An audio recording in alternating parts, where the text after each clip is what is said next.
Salut à tous, nouvelle vidéo aujourd'hui où on va parler de la nouvelle règle d'armée Eldari que Games Workshop vient de révéler aujourd'hui. Alors on savait que la règle d'armée précédente, les dés de destin, allaient être remplacés. Games Workshop a pas l'air d'apprécier ce type de règle où des dés aléatoires peuvent remplacer des jets de dés en cours de partie. Ils ont nerfé cette règle chez les Sisters et ils l'ont enlevée chez les Eldari. Par contre, a priori, cette mécanique fera son retour dans un des détachements du Codex, le détachement Conseil des Pressions, donc plutôt détachement Ultway, si je me trompe pas, où vous devrez jouer plutôt des grands prophètes. Espérons que cette règle reviendra sous une forme plus réduite que celle qui existait dans l'index, parce que sinon, normalement, vous avez une règle d'armée et une règle de détachement. Là, vous aurez concrètement deux règles d'armée dans le détachement, ce qui pourrait être quand même vraiment très très fort. Donc espérons qu'ils aient juste réduit peut-être le nombre de dés qui viennent s'ajouter par rapport à ce qu'il y avait dans l'index. D'autant plus que cette nouvelle règle Battle Focus, vous allez le voir, elle est potentiellement vraiment très forte. Donc en gros, comment ça fonctionne? Au début de chaque Battle Round, donc chaque round de bataille, si vous jouez joueur 2, vous les avez quand même pendant le tour de votre adversaire, vous gagnez des jetons de Battle Focus. Vous en gagnez 2 à 1000 points, 4 pour 2000 points et 6 pour 3000 points. Ces jetons, vous pouvez les dépenser à n'importe quelle phase pour faire ce qu'ils appellent une manœuvre agile, qui est en fait une espèce de mouvement spécifique. Chacun de ces mouvements peut être fait une seule fois par phase, et chaque unité ne peut faire qu'une seule manœuvre par phase. Certaines unités peuvent a priori faire certaines de ces manœuvres gratuitement, et au total, il y a accès à 6 de ces manœuvres.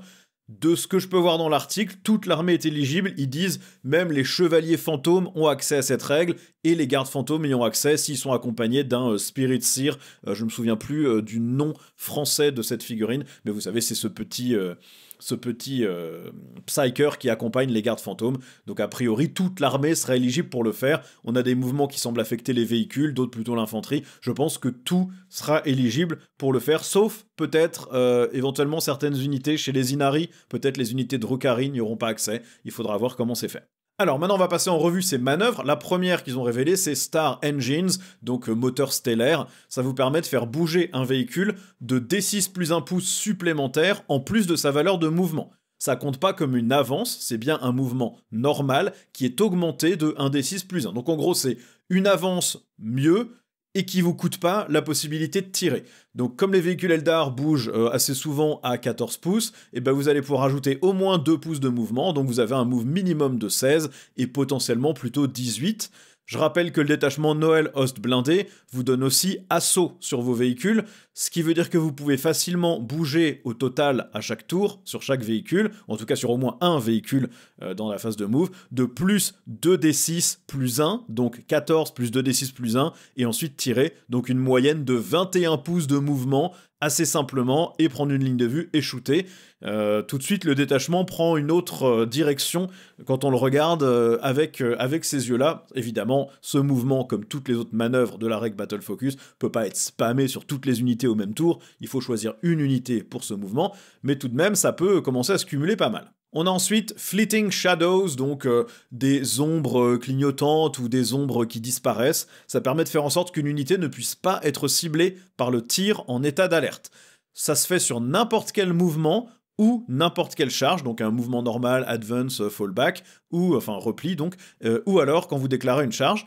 C'est très très fort d'avoir ça à la demande, puisque concrètement, ça nullifie quasiment complètement un des stratagèmes génériques auxquels l'adversaire est censé y avoir accès. Il pourra jamais l'utiliser là où c'est optimal, puisque il suffit que vous preniez votre unité, vous savez qu'elle est vulnérable à se faire tirer dessus en état d'alerte par une unité qui a des lance-flammes. À votre phase de charge, vous dites tu ne peux pas me tirer dessus en état d'alerte. Tu peux toujours le faire sur une autre unité sur la table, mais là où ça aurait été optimal, tu ne pourras pas.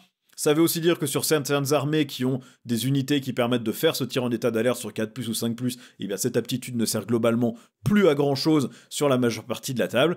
Ça va être très utile sur des unités qui débarquent d'un transport, des unités qui chargent. Par contre, c'est pas non plus surpuissant, puisque vous pouvez pas juste sacrifier votre unité en plein milieu de la table à découvert, sinon vous allez devoir l'utiliser pendant votre phase de mouvement pour que l'ennemi vous tire pas dessus en état d'alerte, puis encore à la phase de charge quand vous comptez le charger, donc ça vous fera cramer 2 de vos jetons en juste sur votre tour, sur les 4 que vous avez, donc il va quand même falloir réfléchir à quand les utiliser. Ça vous donne pas une sauvegarde automatique contre le tir en état d'alerte, il faut quand même se positionner correctement, mais vous aurez pas de mal à le faire avec cette règle d'armée. La manœuvre suivante, elle s'appelle Fleet of Foot, ou pied léger, agile, un truc comme ça. Celle-là, elle est intéressante parce que de ce que j'en comprends, elle sera disponible pour toute l'armée, ça fait partie des 6 manœuvres qui ont été révélées, parce que si elle n'en fait pas partie, dans ce cas-là, Games Workshop n'en a montré que 5 sur 6, et celle-là, ce sera une manœuvre bonus qui ne sera disponible que pour les gardiens. En gros, ce qu'ils illustraient dans l'article, c'est que certaines unités, comme les gardiens défenseurs, peuvent faire certaines manœuvres gratuitement, sans dépenser de jetons. Ils peuvent aussi faire une autre manœuvre en plus de celle-ci, s'ils ont envie, dans la même phase, et en plus, ça n'empêche pas une autre unité de l'armée de faire cette même manœuvre, même si l'unité l'a utilisée gratos. Donc là, par exemple, avec vos gardiens défenseurs, vous pouvez décider d'utiliser la manœuvre Fade Back, donc se replier, repli, retraite, un truc comme ça. Vous pouvez l'utiliser, même si une autre unité l'a déjà utilisée, et en plus, quand les gardiens l'utilisent, ça leur coûte rien, et ça les empêche pas de faire une autre manœuvre.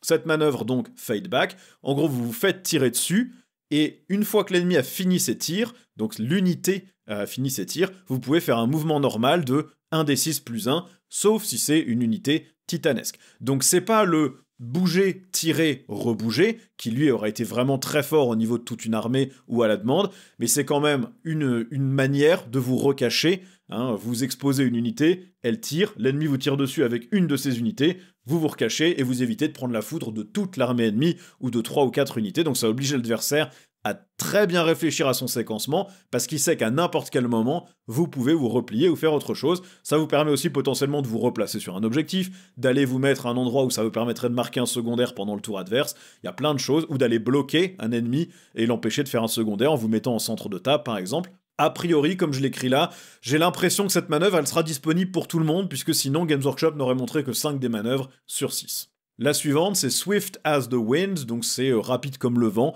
Ça donne plus 2 à la caractéristique de mouvement des figurines d'une unité quand ils font un mouvement normal, d'avance ou de repli. Cette manœuvre peut être utilisée plus d'une seule fois par phase, tant que c'est une unité différente qu'il fait. Vous pouvez pas stacker les plus 2 en mouvement sur la même unité, par contre vous pourriez avoir jusqu'à 4 unités du coup, à votre tour, qui bougent de plus 2 pouces de mouvement. Donc attention, on peut pas cumuler ça avec le plus 1d6 plus 1 de mouvement des véhicules, puisqu'on n'a pas le droit de faire une manœuvre si on en a déjà fait une. Mais donc, typiquement, au premier tour, si vous jouez en deuxième et que de toute façon vous avez utilisé aucun de vos jetons au tour ennemi, et ben vous blindez votre armée et il y a 4 unités de votre armée qui vont bouger à 2 de plus, et vous pouvez encore les faire advance si vous avez envie. Donc vous pouvez faire en gros un mouvement de d6 plus 2 pour vous déplacer sur la table, en plus de votre mouvement, ce qui est vraiment très très utile. La manœuvre suivante, Sudden Strike, là c'est quand une unité de votre armée est sélectionnée pour combattre, vous pouvez faire un mouvement d'engagement ou de consolidation de 6 pouces au lieu de 3 pouces. Celle-ci elle est plus situationnelle, mais vous l'avez à la demande sur toute l'armée. Il y a pas mal d'autres armées qui l'ont dans un de leurs détachements, sur un stratagème, souvent avec des conditions autour. Là, vous pouvez amener autant de figurines au contact que vous voulez, parce qu'avec 6 pouces, concrètement, vous amenez toute l'unité à portée pour frapper. Vous pouvez aller engager une seconde unité ennemie en fonction des conditions de positionnement. Si vous pouvez vous rapprocher de cette unité et qu'elle est plus proche qu'une autre figurine de l'unité que vous avez déjà engagée, vous pouvez aller reprendre un objectif une fois que vous avez tué ce que vous avez frappé. Il y a vraiment plein de cas où ça peut être utile. En général, on n'a pas forcément envie de le prendre quand c'est une amélioration, quand c'est un stratagème, on aime bien, mais souvent il est soumis à condition. Là, vous l'avez à la demande, tant que vous avez un jeton sur n'importe quelle unité de votre armée. Bon, bah ça peut être vraiment très très efficace, et ça vous permet de jamais être mal positionné après un combat, ou si votre charge est un tout petit peu courte, bah vous pouvez quand même amener le maximum de monde pour aller cogner, ce qui est vraiment très bien. Et enfin, on a Opportunity Seized, donc opportunité saisie ou saisir l'opportunité.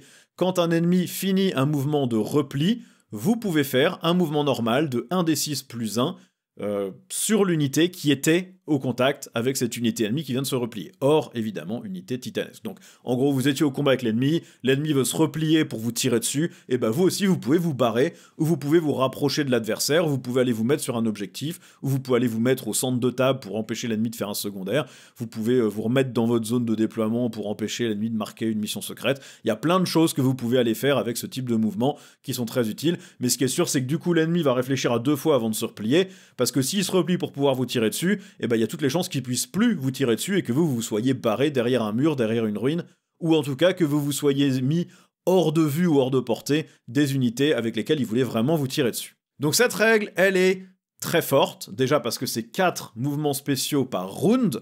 Alors, vous allez sans doute, au début de partie, les utiliser assez vite, puisque vous allez vous donner les plus 2 en mouvement, vous allez vous donner le D6 plus 1 move sur un véhicule, et puis quand l'ennemi va commencer à vous tirer dessus, vous allez peut-être commencer à changer un peu de stratégie, et puis vous faire des replis quand l'ennemi vous shoot.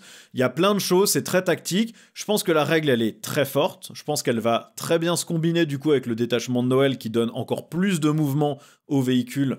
Ça veut dire que vous raterez jamais la moindre ligne de vue sur votre armée. Vous pourrez toujours tirer sur ce que vous voulez, toujours aller débarquer les unités que vous voulez, et vous pourrez en plus empêcher ces unités de se faire tirer dessus en état d'alerte au moment où elles débarquent ou quand elles chargent, ce qui est vraiment très utile. Donc je pense que la règle, elle est très bien. Elle est nettement plus prévisible par l'adversaire que la règle des dés de destin. Elle peut pas spiker et faire plein de dés qui font des jets énormes et qui pourrira la partie. On sait pas encore s'il y a des moyens de gagner plus de jetons.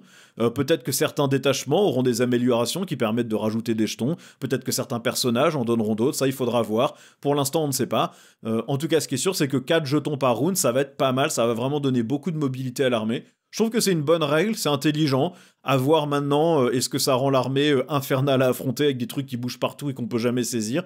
En même temps, c'est très narratif, ça colle très bien avec les Eldar. Donc moi je trouve que, en tant que joueur non Eldar qui va bientôt en affronter parce qu'un ami va démarrer l'armée, ça me donne envie d'affronter une armée comme ça. Ça me fera marrer de jouer contre une armée assez fragile mais très mobile et qui a une mobilité différente de celle qu'on peut trouver en Drukhari. Je trouve que c'est très intelligent.